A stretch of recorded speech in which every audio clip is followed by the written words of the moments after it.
Domestic Violence Awareness Month. So your trigger warning is domestic abuse, domestic violence, emotional abuse, and oral abuse.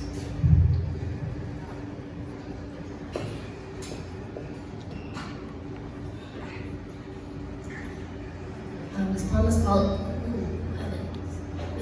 called Invisible Chains.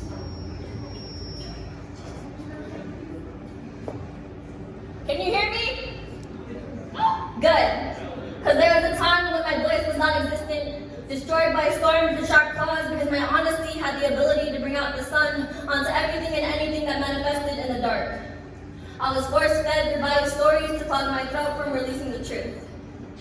Emotional abuse comes in forms that most people have told that I was wrong for calling him abusive because he never hit me. Emotional abuse comes in forms that bang on the doors of my deepest fears even after the light switches off, making me question my self-worth, torn down by my flaws that led me here. He yelled at my shadows, yet became comfortable standing in my light, casting his insecurities over mine. He convinced me that I was committed to being controlled. And if I left, the self-hate would remain the same, so I'd be the one to blame. You see, invisible chains still bruise brains. But publicly, no one takes abuse victims seriously unless it was all over a face. With every argument, my loyalty was questioned for impurities, like if I left, then it was me who gave up, couldn't change, couldn't handle constructive criticism or a grown-up relationship. To him, the abuse was normal.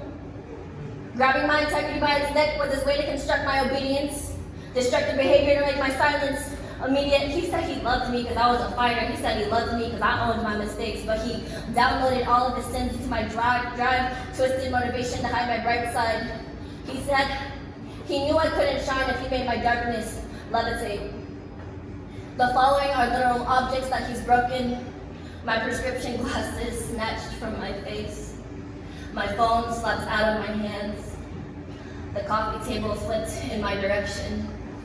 And the list goes on because leaving wasn't an option. Because when the silence settles and my voice turns into a scripted recording, I become too ashamed to tell the real story because our story is never enough. Scared of being judged, weak, victim shamed, didn't try hard enough, shamed, couldn't keep a man shamed, divorced, shamed.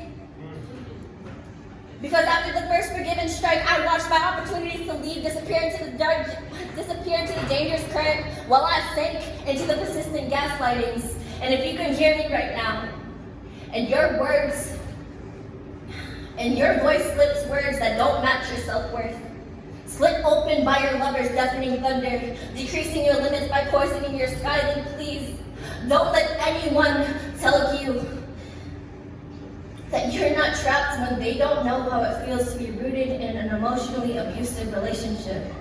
So take it from me. If you can leave, leave.